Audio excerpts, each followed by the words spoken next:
ஆந்திர காட்டுக்குள் செம்மர கட்டையை வெட்ட வந்தம்ங்கிறது குற்றமடா, குற்றச்சாட்டு.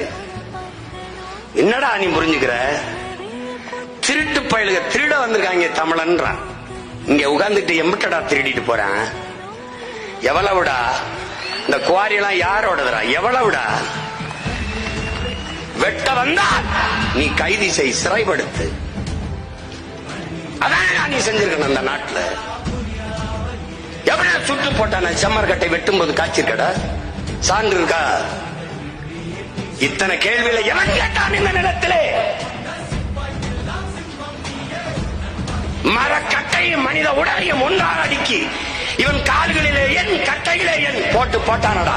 எங்கடா போன? எங்க போன? மரக்கட்டைக்கு இருக்கிற மதிப்பு மனித உயிருக்கு இல்லையா? மான தமிழனுக்கு இல்லையா என்ற கேள்வி இந்த நிலத்தில் ஏன் எழல? ஏன் நாதி இல்லை? நீ நாதியற்றவன். யாரு கேட்டார்? ஆட்சியில் இருந்தவன், எதிர்க்கட்சி சார்ந்தவன், மேலே ஆண்டவன் எவன் அல்ல.